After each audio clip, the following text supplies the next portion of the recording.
Pastor Ernst இருக்கிறாங்க. நல்ல ஒரு கரங்களை தட்டி அவருக்கு ஒரு நல்ல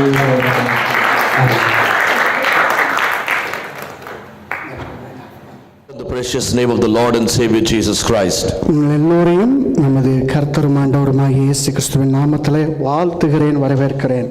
And I especially thank Pastor Rajan and his family and church elders and all of you who have been so gracious in inviting me.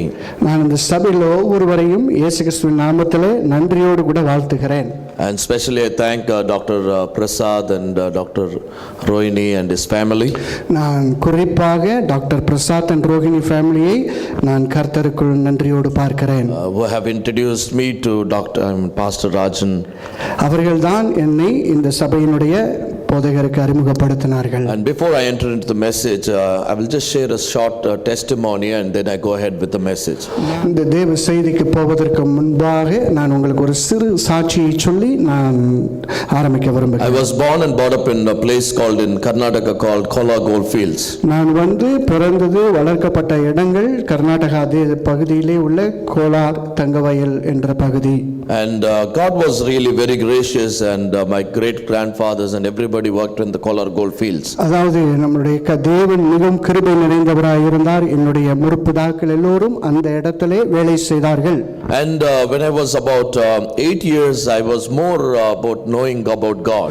நான் ஒரு 8 வயதாய் இருக்கும்போது நான் அதிகமாக இயேசுவை குறித்து அறிந்து கொள்ள ஆரம்பித்தேன். At that time I was very much interested to know more, so I used to go to Sunday school and I used to be very active in Sunday school. நான் மிகுந்த ஆர்வமாய் இருந்ததனாலே சண்டே ஸ்கூல் பகுதிகளெல்லாம் ரொம்ப ஆர்வமாய் கலந்து கொள்வேன். And also God sent a nice Sunday school teacher where she trained me in a very good manner. அந்த இடத்திலே ஒரு நல்ல சண்டே ஸ்கூல் ஆசிரியர் இருந்தார். அவர்கள் என்னை குறிப்பாக நல்ல விதத்திலே பயிற்றுவித்தார்கள். And as I was going on to church, I had a passion of knowing more about God. நான் அந்த மாதிரி காரியங்களை தொடர்ந்து என்னை ஈடுபடுத்திக் கொள்ளும்போது அதிகமாக எனக்குள் ஒரு பெரிய ஆவல் இயேசு கிறிஸ்துவை அறிந்து கொள்ள வேண்டும் என்று. When I was about 10 years, I went to my pastor and I said, Pastor, you need to give me a baptism. I asked him. எனக்கு ஒரு 10 வயதா இருக்கும்போது என்னுடைய மேய்ப்பர் இடத்திலே நான் போய் எனக்கு நீங்கள் ஞானஸ்தானம் கொடுக்க வேண்டும் என்று சொன்னேன். But pastor said, you are too young to give baptism, so I need to think about it, he said. என்னுடைய மேய்ப்பன் போதகர் சொல்லிவிட்டார், நீ ரொம்ப சிறு வயதனாய் இருக்கிறாய், அதனால நான் கொஞ்சம் யோசித்து தான் செயல்பட வேண்டும். But on that evening God spoke to him that you need to give me baptism.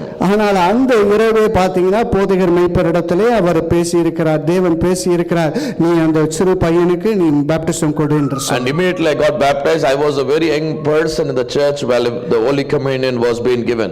அதனால 10 வயசுலயே நான் ஞானஸ்தானம் திருமுழுக்கு பெற்றேன். நான் Holy Communion பந்தியிலும் பங்கு கொண்டேன். I was really blessed every time when I participated in the Holy Communion. அதனால நான் இந்த மாதிரி போஜன பந்தி அந்த காரியத்திலே நான் பங்கு கொள்ளும் போதெல்லாம் எனக்கு ஒரு விசேஷித்த சந்தோஷம். It's not just traditional thing that we do, but we are participating in the Jesus Christ's flesh and his blood. இது ஒரு சம்பிரதாயமான பாரம்பரியமான காரியம் இல்லை. இது கர்த்தர் மூலமாய் நமக்கு தேவன் ஏற்படுத்தின ஒரு உடன்படிக்கையின் பந்தி. And every time when I participate there is some kind of transformation in my life. அதாவது ஒவ்வொரு முறையும் நான் இந்த போஜன பந்தியில பங்கு கொள்ளும் போதெல்லாம் எனக்குள்ள ஒரு உள் மாற்றங்கள் ஏற்படும். And later what happened was I was going more actively in the church. In 1994 Dr. D.J.S. Dinagaran and Paul Dinagaran they came to KGF. அதாவது நான் அப்படி வளர்ந்து கொண்டிருக்கிற சமயத்திலே பாத்தீங்கன்னா 1994 அந்த கோலார் தங்கவயல் பகுதியிலே D.J.S. Dinagaran ஐயாவும் பால் தினகரன் ஐயாவும் கூட்டம் நடத்தும்படி வந்திருந்தார்கள். And when Paul Dinagaran was calling and he was praying and he called me by my name. அதாவது தினகரன் ஐயா அந்த இடத்திலே ஜெபம் பண்ணி கொண்டிருக்கும்போது என்னுடைய பெயர் சொல்லி என்னை அழைத்தார்கள். And there were thousands of people at that time, and in Karnataka nobody will name Ernest. அதாவது அந்த இடத்துல 1000 பேர்கள் கூடி இருக்காங்க.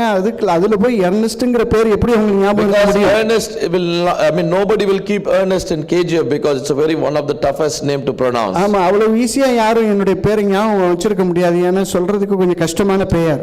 As you might be living in Europe, so it might be easy for you, but people living in India it's really tough name to pronounce. ஒருவேளை Europe பகுதியில வாழுகிறவர்களுக்கு ஒருவேளை இது சுலபமா இருக்கலாம். ஆனா இந்திய பகுதியில இந்த பேர் அவ்வளவு ஒரு ஈஸியான அப்படியான பெயர் கிடையாது. People call me Ernest, Ernest, so they pronounce in their own language, but I don't mind about it. என்னுடைய பெயரை அவர்கள் இஷ்டப்படி கூப்பிடுவார்கள். But Dr. Paul Dinagaran, he called me by name and he said, God is he touching you and he is calling you for ministry. அந்த இடத்திலே அந்த கூட்டத்திலே தினகரனையா பேசி என்னுடைய பெயரை எர்னஸ்ட் என்று சொல்லி உன்னை கர்த்தர் தொடுகிறார், உன்னை அவருடைய பரிசுத்த ஊழியத்துக்கு அழைக்கிறார் என்று சொன்னார். And after 1 year, God filled me with the anointing of the Holy Spirit. ஆனால் ஒரு வருடம் கடந்த பிறகு பார்த்தீங்கன்னா என்னை பரிசுத்த ஆவியினால் தேவன் என்னை நிரப்பினார். I was speaking in tongues and I don't know, something happened. I started prophesying about people. நான் பார்த்தீங்கன்னா அந்நிய பாஷையில நான் நிரம்பி பேச ஆரம்பித்துட்டேன். திடீரென்று நான் பார்த்தீங்கன்னா சில நேரங்களில் தீர்க்க தரிசனம் உரைக்க It ஆரம்பித்தேன். is almost about 20 years I have been walking with the Holy Spirit. நான் இப்போதைக்கு சொல்ல முடியும் ஒரு கடந்த 20 வருடங்களாக நான் பரிசுத்த ஆவியினால் நடத்தப்பட்டு வருகிறேன். As I walk more closer to with the Holy Spirit, I learned many new things through him. நான் பரிசுத்த ஆவியானவரோடு இசைந்து நடக்க பார்த்தீங்கன்னா அநேக புது தேவ விஷயங்களை நான் தெரிந்து But கொள்ளுகிறேன். when I was 13 years, God spoke to me very clear that you need to follow me and do my ministry. ஆனால் 13 வயதாக இருக்கும்போது கர்த்தர் என்னோடு தெளிவாய் பேசினார், நீ என் அடிச்சுவடுகளை பின்பற்ற வேண்டும், என்னுடைய ஊழியத்தை சரியாய் பண்ண வேண்டும். That's how suddenly God opened a door for me to preach in a church and there the ministry started. திடீர்னு பார்த்தீங்கன்னா ஆண்டவர் ஒரு நல்ல வாசலை திறந்தார். நான் போகிற சபையிலே நான் பிரசங்கம் பண்ணும்படி எனக்கு ஒரு வாய்ப்பை கொடுத்தார். And day after day the God started opening many doors to travel in many parts of India at a very young age. ஆனா கொஞ்சம் சில நாட்கள் பார்த்தீங்கன்னா அநேக இந்திய பகுதிகளிலே எனக்கு அநேக வாசல்கள் திறக்கப்பட்டது. நான் தேவனுடைய செய்தியை தாங்கி சென்றேன். And during that time also God allowed many problems so that I can be trained and I can get through the process of metallurgy where you get the pure gold. அந்த கால கட்டத்திலே பார்த்தீங்கன்னா அநேக உபத்திரவங்கள் வாயிலாக தான் கர்த்தர் என்னை அழைத்தார். அப்பொழுதுதான் சோதித்த பிறகு நான் பொன்னாக துலங்குவேன் என்று சொன்ன வசனம்படி நானும் இருக்க முடியும். So God led me through different ways, different temperatures, different atmospheres and different kind of problems and temptations and many things which trained me and molded me to stand today in midst of you. கர்த்தர் என்னை அநேக பல வழிகள் மூலமாய் பல விசேஷமான ஒரு உபத்திரவமான சூழ்நிலைகளில், கடினமான சூழ்நிலைகளிலே, இருளின் பாதைகள்லாம் என்னை அழைத்து போனார். ஏன்னா அப்போதுதான் என்னை அவர் இஷ்டப்படி அவர் வணைந்து கொண்டு இன்னைக்கு உங்க முன்னாடி நிற்கிற அளவுக்கு என்னை உருவாக்க When I முடிந்தது. was doing my in degree college, my father said that if you are doing this ministry and studying, you will never prosper, you will not get married, and if you always saying ministry, your life will end up in a very tough way, he said. நான் பட்ட படிப்பு degree படித்து கொண்டிருக்கும் போது அப்பா சொன்னாரு, நீ ஊழியம் செய்யற, உலக படிப்பையும் படிக்கிற, நீ இப்படி இருந்த அப்படின்னு சொன்னா உனக்கு கல்யாணம் நடக்காது, உன்னுடைய வாழ்க்கையில பெரிய ப்ராஸ்பரிட்டி இருக்காதுன்னு கூட அப்பா சொல்லி இருக்கிறாங்க. But when I was 24 years, a woman, a nice girl came, her name is Esther. I got married. ஆனா எனக்கு 24 வயதாவது இருக்கும்போது எஸ்தர் என்கிற ஒரு அருமையான பெண்மணி எங்களுக்கு ஆண்டவர் காண்பித்தாங்க. நாங்க திருமணம் பண்ணி கொண்டோம். It was happened in Andhra Pradesh and many ministers and many officials they came for my wedding. அது ஆந்திர பிரதேஷ் பகுதியில் நடந்தது. அநேக தேவ ஊழியர்கள், அநேக பெரிய ஆட்கள்லாம் வந்து கலந்து கொண்டார்கள். And day by day God started talking to me and he said, you should not live in KGF, you need to go to Amalapuram. கொஞ்ச நாள் கழிச்சு ஆண்டவர் என்னோடு சொன்னார், நீ கோலார் தங்கவயல் பகுதியிலேயே தங்கி கொண்டு இருக்க கூடாது, நீ அமலாபுரம் என்ற பகுதிக்கு போய் ஊழியத்தை செய்ய ஆரம்பி. Imagine I was living in a very good temperature, very good pastures, already the ministry is growing, I am well known in that place, and suddenly God says that you go and work in a different place. It's very hot, about 45 to 50 degrees centigrade, and also there is a lot of problems because new culture, new language, I need to learn Telugu, I need to do many new things, so it was really a tough process.